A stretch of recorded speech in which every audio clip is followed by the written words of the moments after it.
Welcome to another episode of the CPG Guys podcast.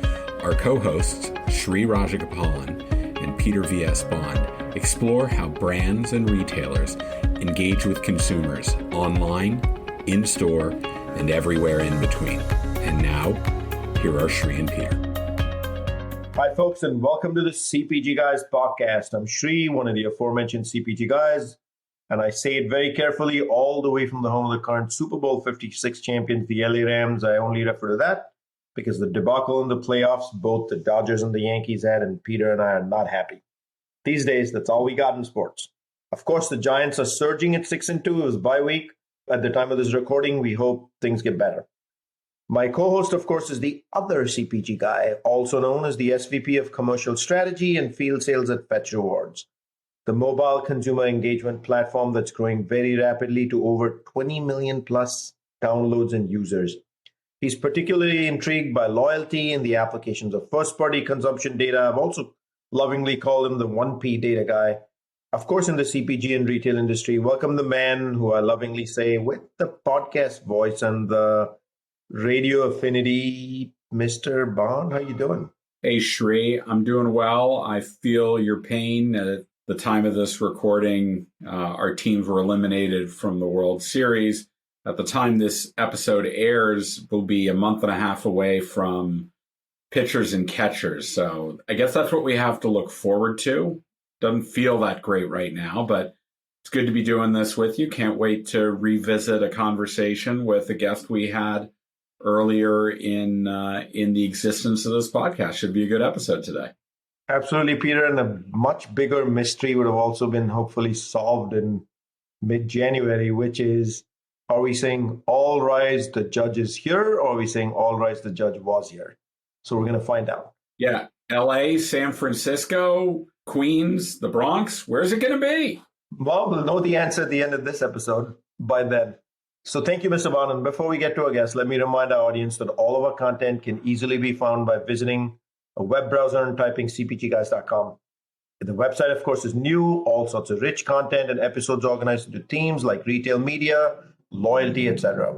If you aren't following us on LinkedIn already, just open the app or go to LinkedIn site and enter the word CPG Guys in the search box. And when you get to our page, hit the follow button. That way you'll get to see all of the content we are producing. While on LinkedIn, consider joining one of the two closed groups we manage, CPG Commerce and Retail Media Professionals. Collectively, they have over 1,000 members, growing fast. And of course, the links to these are in the digital liner notes of this podcast and every podcast we put out. We're also on other social media platforms, including Twitter, Facebook, Instagram, TikTok, for clicks, reels, posts, stories. So do check out a series on all of those. Easy way for y'all to do them. Just go to the search bar, type CPG Guys Knowledge Drops or Knowledge Drops, and you will find that it's a fun way to learn about our industry. That easy. Remember to check out the FMCG Guys podcast hosted by our friends Daniel and Efrain. They take our CPG Guys podcast format across the big Atlantic pond and speak to retail and FMCG luminaries from a European perspective. Simply visit fmcgguys.com on a browser.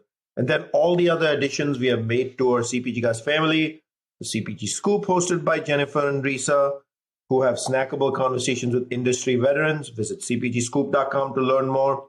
Our Tuesday and Thursday programming with Jeff Malmart and Brian Gildenberg, and the CPG Bites Monday afternoons with Sean Halter, who's also the host of the CMO Suite podcast. And we're proud to partner with Next Up, which was formerly known as the Network of Executive Women, whose mission it is to advance all women in business and to promote the cause of gender equality and career development. Visit nextupisnow.org/CPG Guys to learn more about this great group.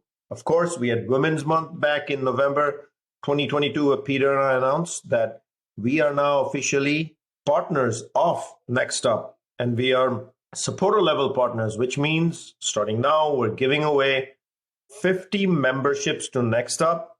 If you're a female founder, you're in the CPG industry or in retail, and your company doesn't or is not a partner with Next Up yet, Peter and I are more than happy to sponsor your membership to Next Up, because both of us are committed to the cause of gender equality and advancing it, and we want you to be a part of Next Up.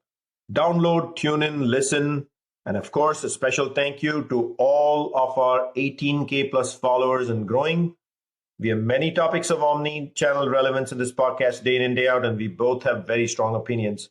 Way back in early 2021, we had a professor validate many of our opinions. So we asked for academic confirmation of our messages, and back again on the show to make sure that we can stay legends, not just of our own minds, is Professor and Ford Chair in Marketing and E-commerce and Director of Research for none other than the Texas A&M Retailing Center of Research Studies, Venky Shankar. Professor Shankar, welcome to the CPG guys. Back again.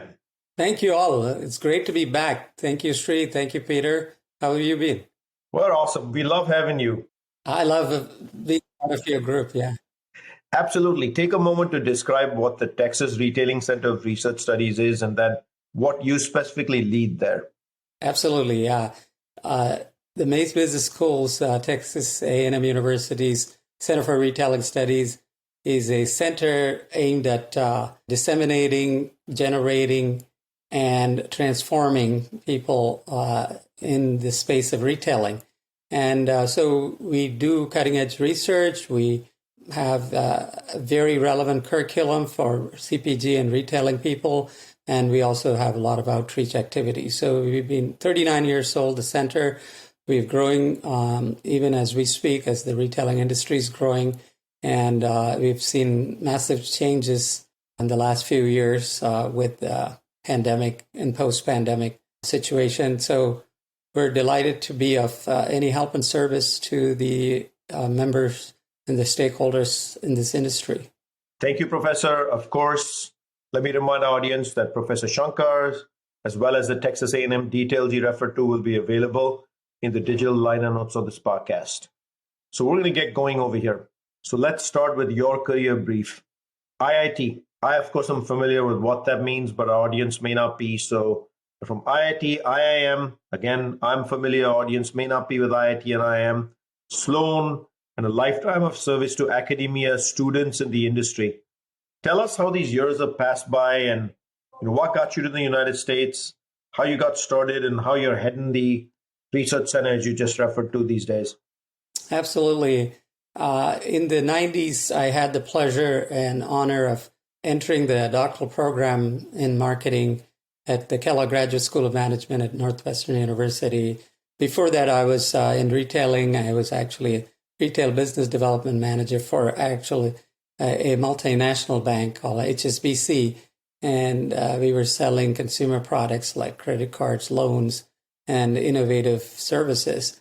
And when I started the PhD program, my goal was to basically dedicate myself into the knowledge discovery and knowledge creation and dissemination. So doing cutting edge research in marketing.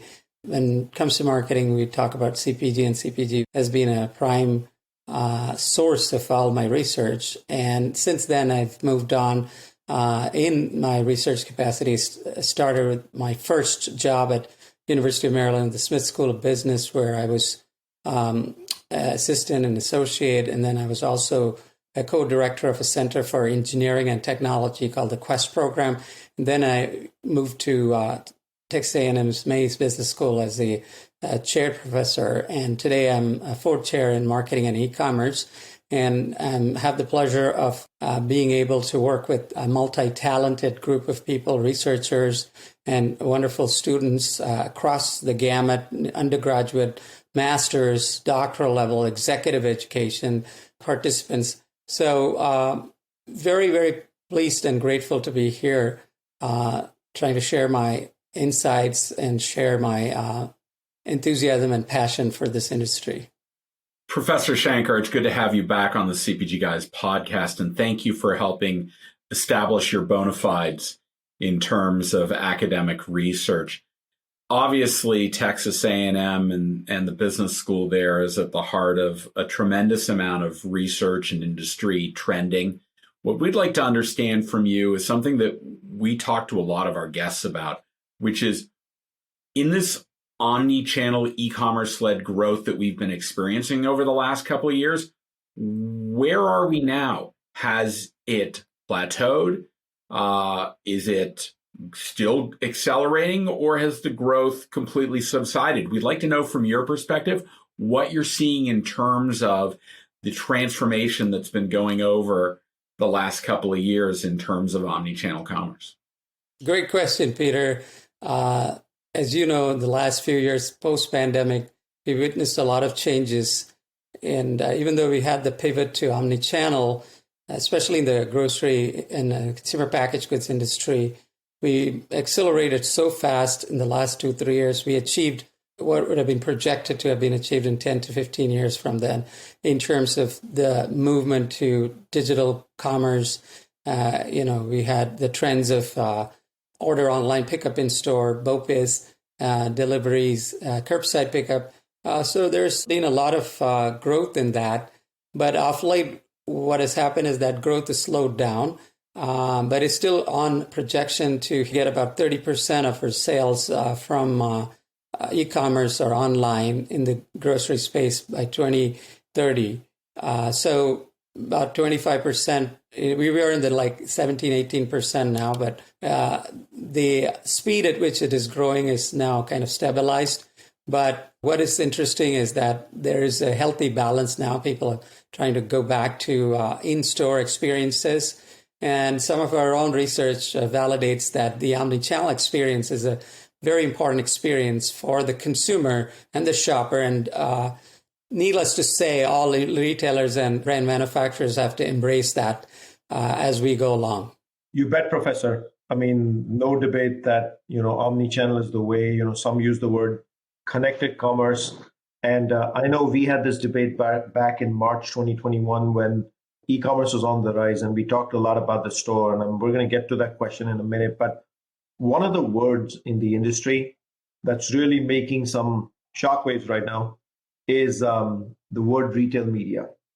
Retail media seems to have gripped media aficionados, agencies, sales teams, marketers, as well as on the retail side, the formation of agencies at retailers left and right so that it can be a true brand conquest as opposed to a sales conquest, which is more merchandising oriented.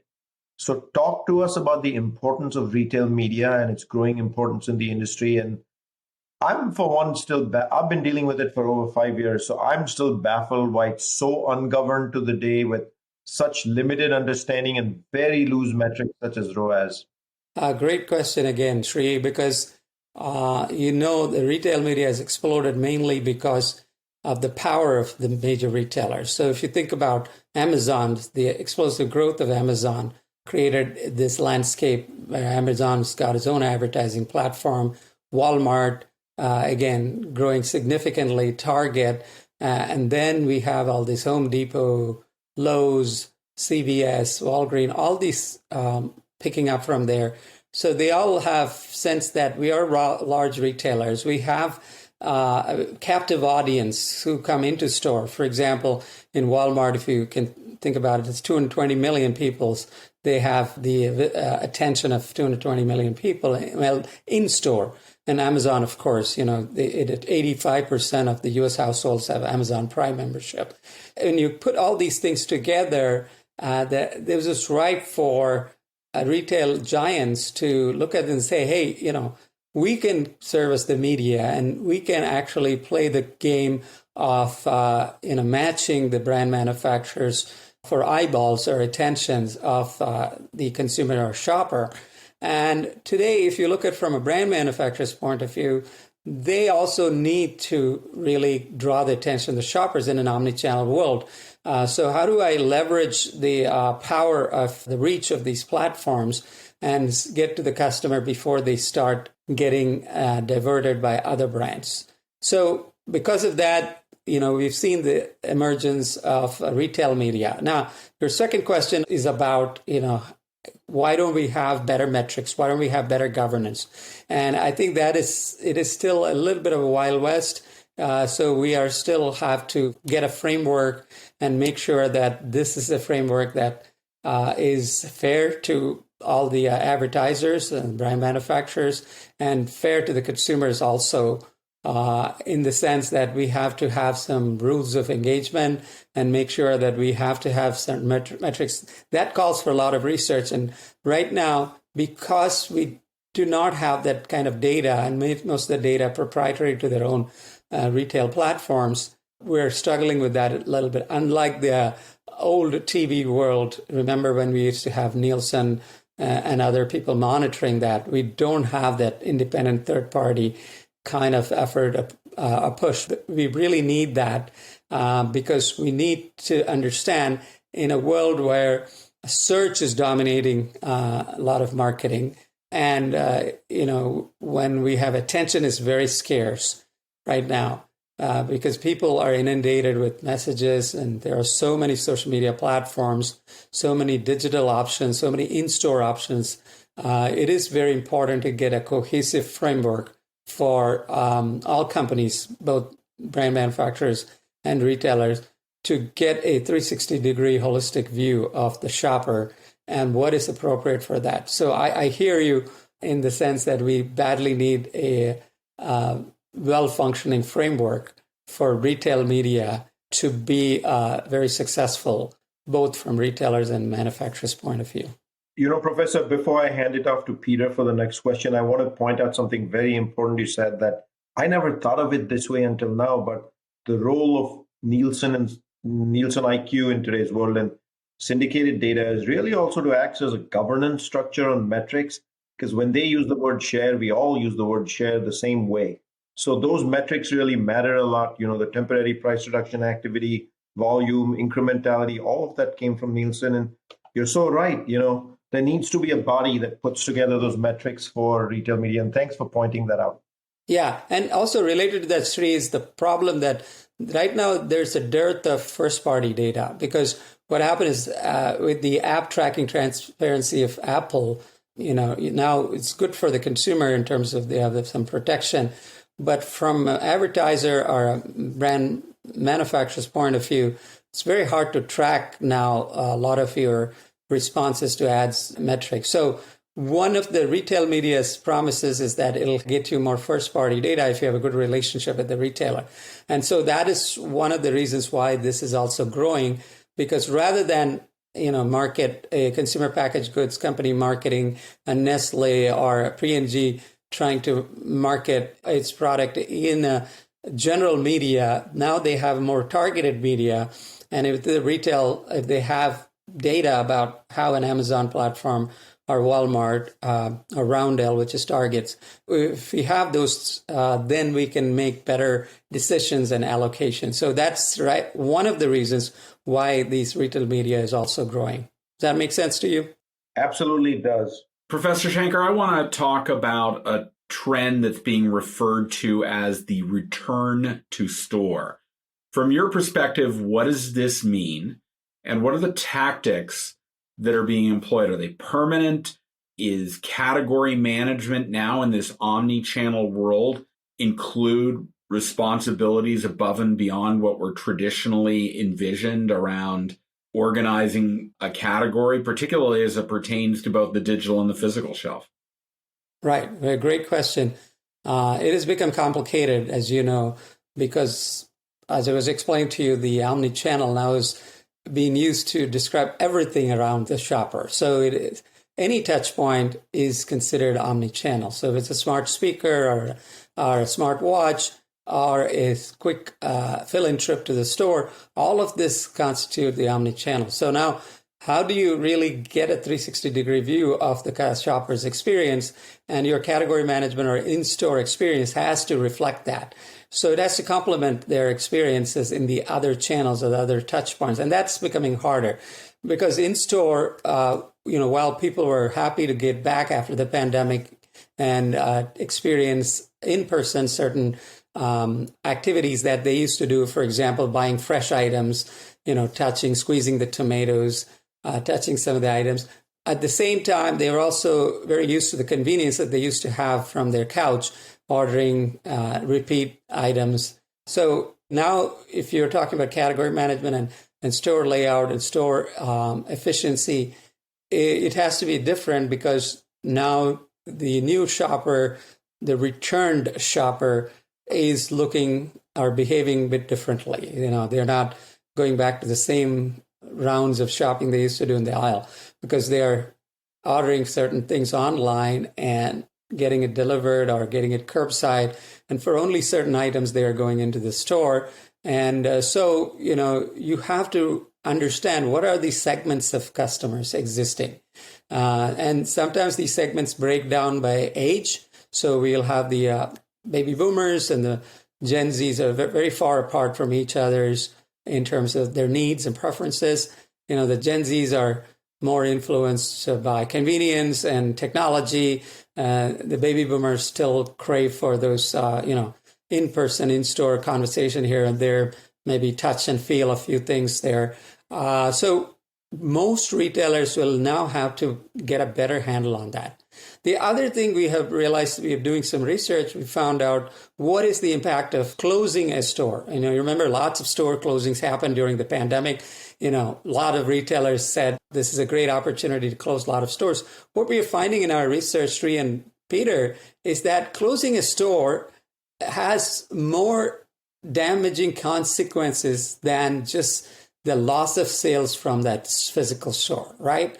Let me explain how. In our research, we found that if you close one store in one neighborhood, you could have ripple effects in the sense that the shopper who's used to shopping in that store is probably unhappy or turning to competitors. And so you're losing the basket portion from the shopper online. And also you're losing some of the shopping trips made by the shopper into some of your secondary stores that the shopper has made. So there is this idea now that, don't just, throw the baby with the bathtub. So don't just close stores just because they're not performing standalone, but look at it in the holistic picture. Is that what is the role of the store, right? Sometimes, store individually may not keep rising in profitability, but if it helps increase your online sales or total sales, that is the key thing. And so we are learning a lot from the return to the store, how this new phenomena is shaping up and what should stores look like, right? Sometimes you need a simpler and a smaller store. Sometimes you need a store to carry more of certain types of goods and assortments. So all this has to be figured out. Does that make sense to you? Yeah, absolutely. Thank you for that. But let me remind our audience that we are speaking to Professor Venky Shankar from the Texas A&M University. So keeping the store in mind now, right, as well as all the research you do at the center, what are the typical types of brands and retailers you work with? And then what does a typical project kind of look like? And then who's the ultimate beneficiary of the work of your research? Sure. We work with all kinds of retailers and brand manufacturers in all spaces, CPG, consumer packaged, consumer durable goods, semi-durables, technology companies, anybody who's in this space and who's a stakeholder in the space. And we do a range of research projects, starting from, the impact of omnichannel on shoppers' experience, as well as store sales or the retailer sales, to, we do experiments to find out what would be the effect of, let's say, automation in the store. So, for example, if you have a humanoid or robot in a store to assist you, how would that impact, the shopping experience as well as the outcomes? For brands, I'll give you one engagement that I'm currently working with a retailer of, shall we say, sports goods. And the project is that in this post-pandemic, in an inflationary world, supply chain constrained world, forecasting has become very important. It's so critical, not just for retailers, but also all the brands. So right now, down to the SKU level and new products, we need to be able to forecast. And it has become even harder because now you have you don't have the 360-degree view of what the shopper is. You have only a chunk or slice of the shopper's basket and the shopping. So how do we really make some projections? So we're now using machine learning and AI methods to try and project using all the available data from the retailer plus outside available data to see where would the most of the inventory should be in, and also look at the impact of supply chain shortages on sales. And how do we manage in a world where I have to fulfill from certain warehouses to the e-commerce orders, but I also have to keep enough items, inventories in stores for people who walk in, right? So this is one of the challenging projects, but we also do, projects which are something to do with, what is the brand experience of certain, packaged goods? Has it improved? For example, private label is a national brand, right? So what we are seeing is post-pandemic, there is a resurgence in private label share. So if you take Amazon Basics, Amazon Essential, all the way to Great Value, Walmart's, all of these are giving the brand manufacturer run for their money. So in this environment, what is the best strategy for a national brand to compete with the private label? So these are some of the projects. I hope it gives you a flavor of what are some of the ways in which we operate. But basically, the stakeholders we are trying to satisfy are decision makers in retailing, brand manufacturing, even public policy, students who go out there and have skills to work there. And we're also want to be like a think tank.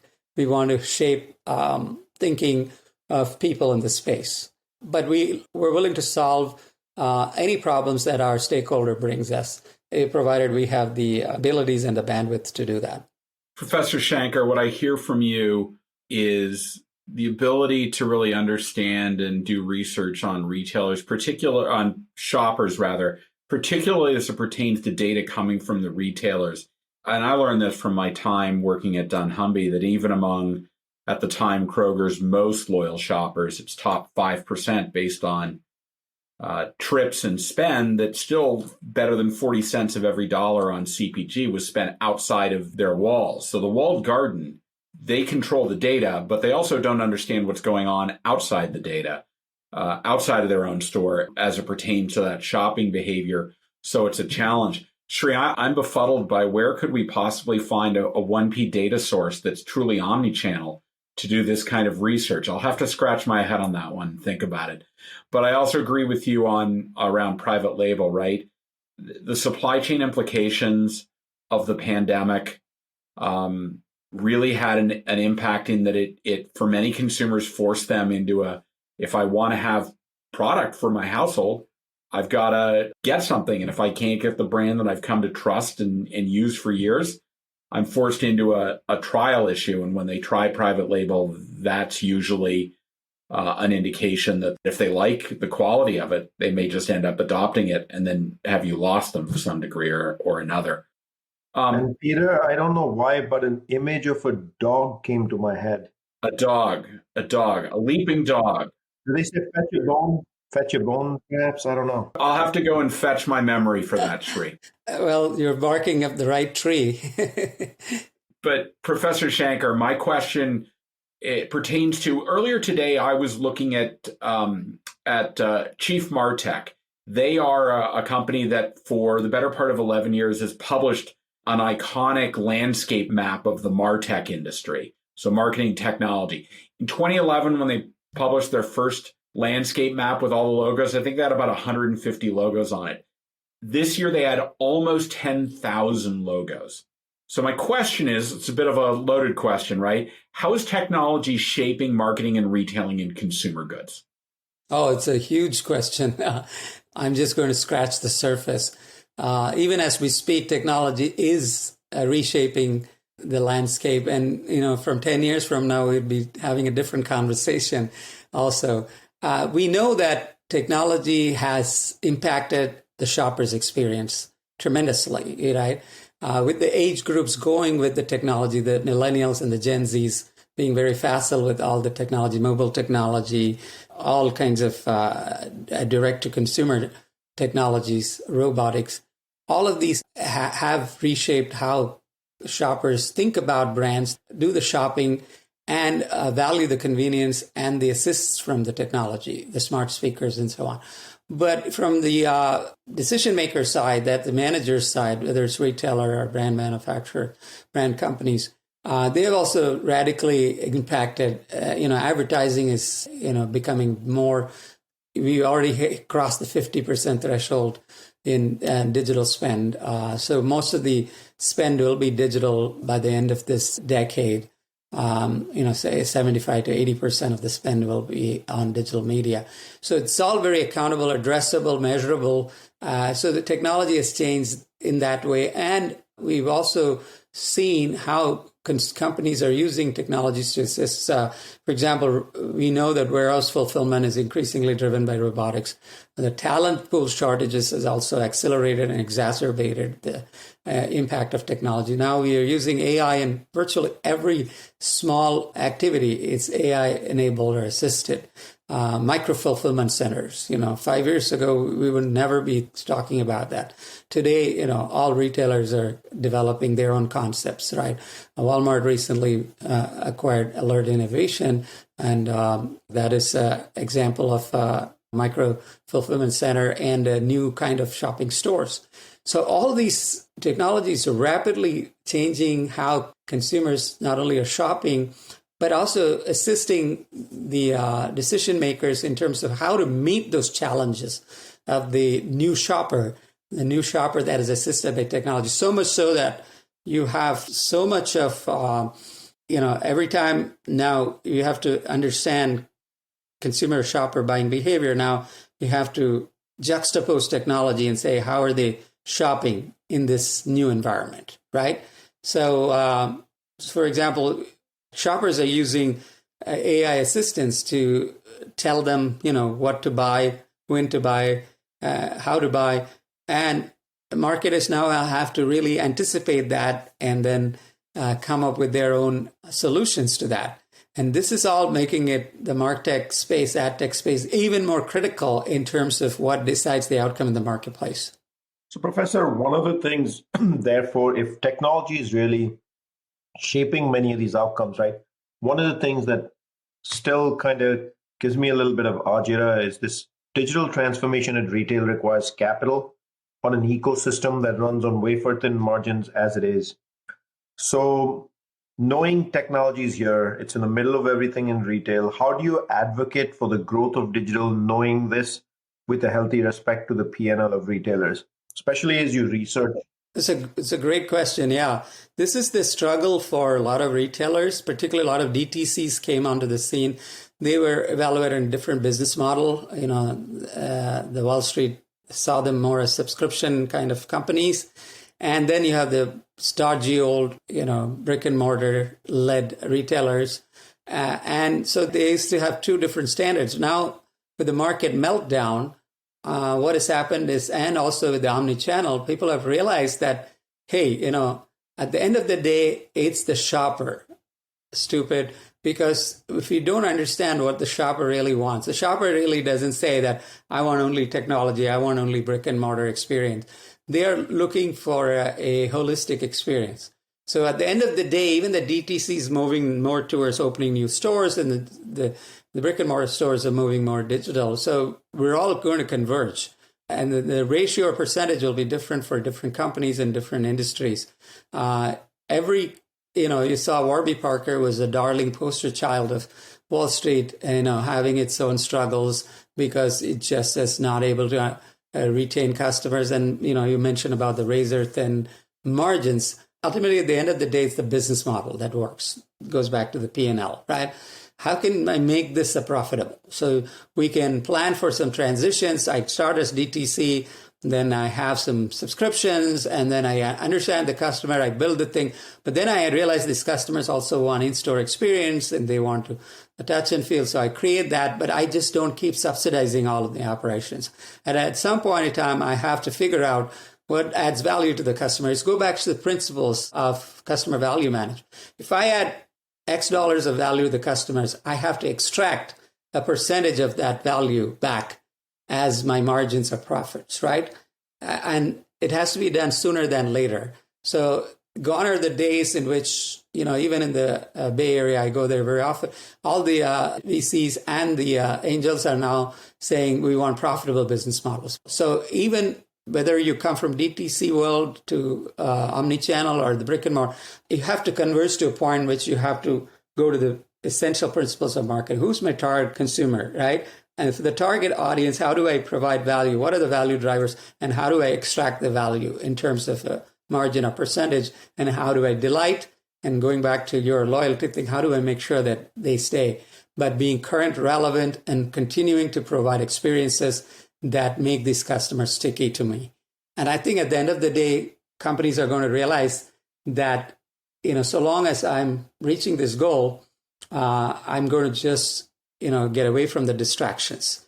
So we'll have a shakeout in which, that 10,000 that you talked about, Peter, is going to reduce back to some manageable number.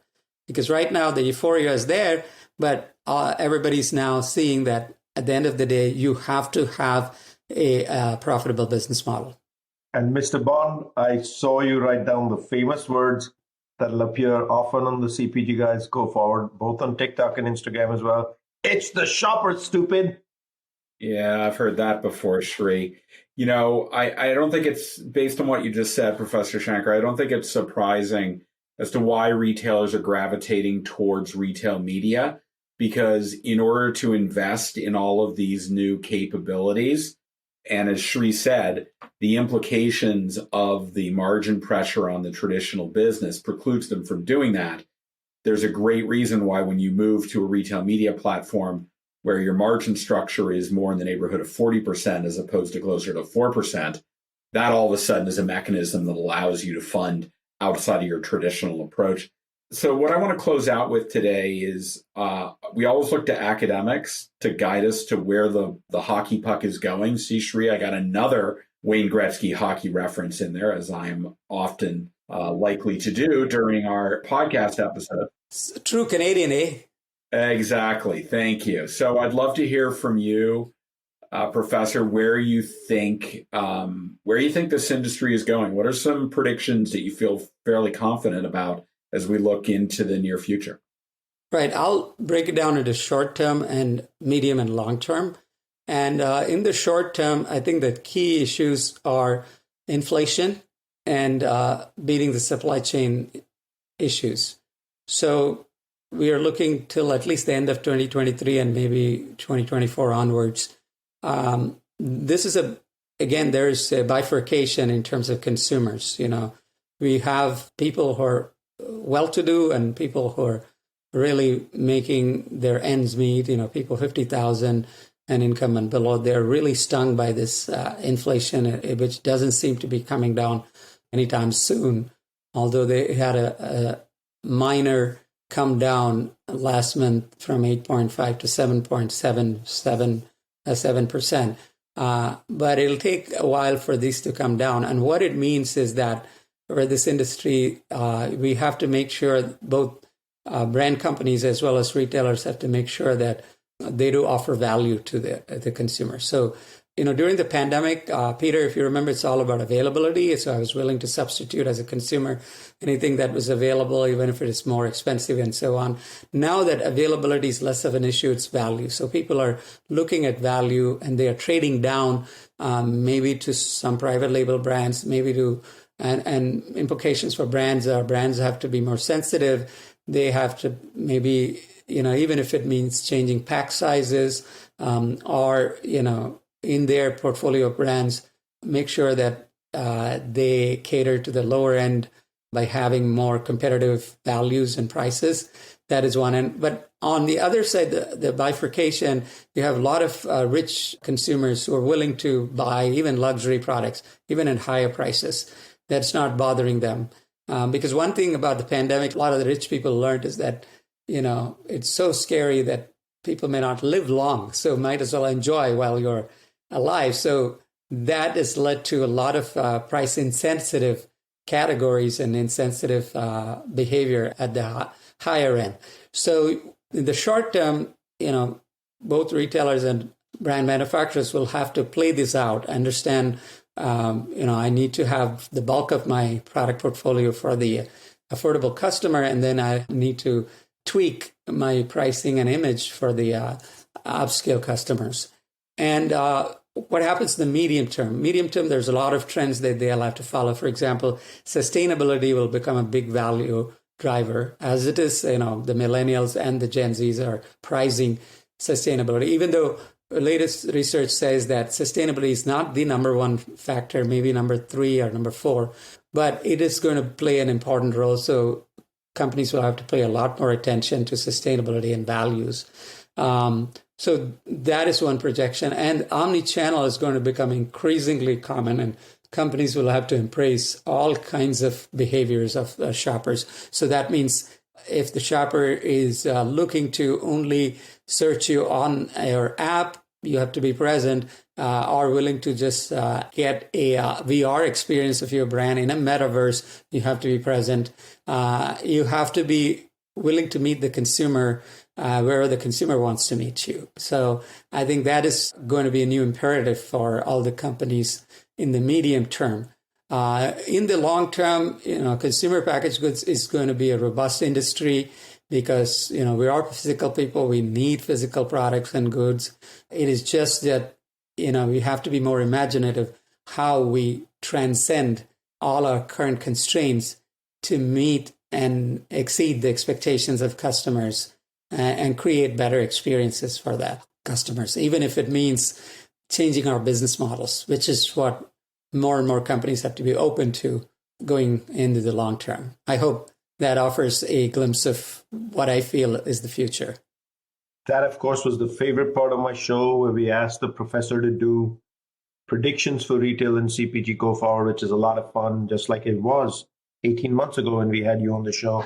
But let me remind our audience, you can find all of our content by going to a browser and typing cpgguys.com, a URL where you can find all of our rich content on the new website. I want to thank the 18K plus followers that we have on LinkedIn for your daily love that you show us, the clicks, likes, comments, direct messages.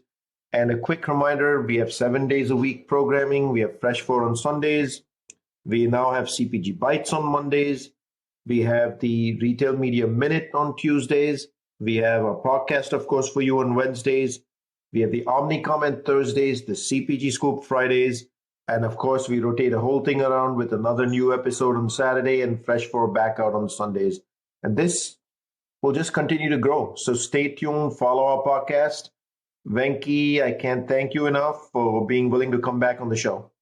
Always my pleasure. And you guys are rocking. Keep on the good work.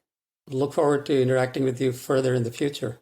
My friend, it's a treat doing this podcast week over week with you. Any summaries for the audience here? Sure. There's a lot the professor covered in his conversation, talking about the impact of the economy, and there are some store closings. It's more than just the loss of sales for the retailer in question. It has a ripple effect on communities. Omnichannel is still growing, maybe not at the rate it was at the beginning of the pandemic, but it's still growing.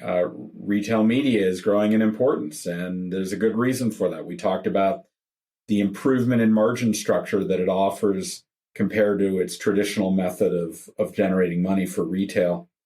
For brands that are leveraging retail media and investing against that, I think there's a tremendous desire for uniformity around measurement and capabilities, but that's driven by the capabilities of the retailers in question. So I think uniformity is probably a desire, a goal, but not necessarily realistic, at least at this moment. Research that retailers are doing with their own data set is limited by the fact that they don't have purview, or in most cases don't have purview to what is going on outside of their own walled gardens. They can partner with third parties to try and address that. I think, when I was at Amazon Unboxed, they talked about their Amazon consumer panel, but that is also limited by scale.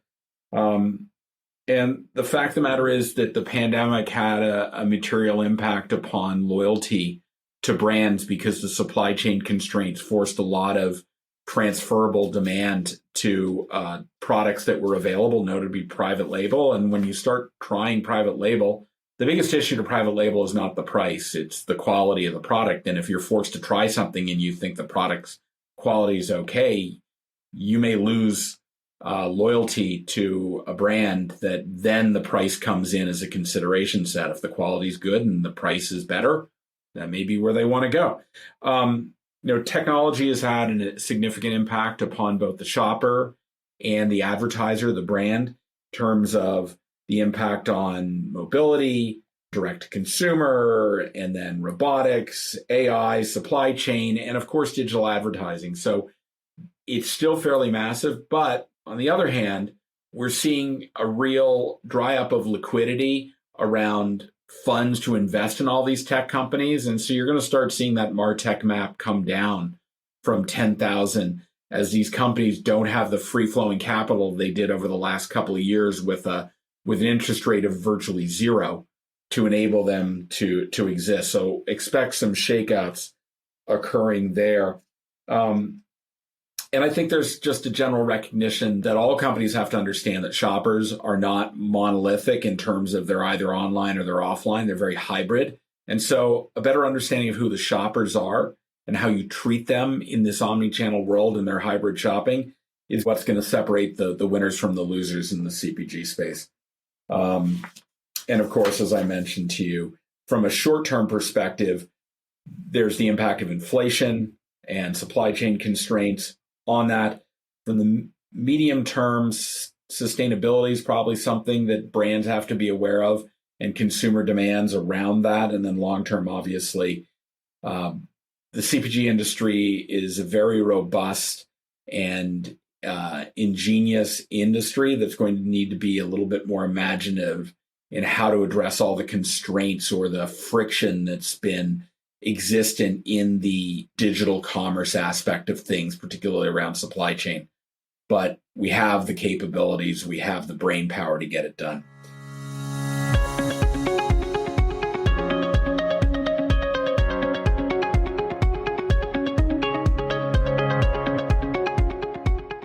The content in this podcast episode is provided for general informational purposes only.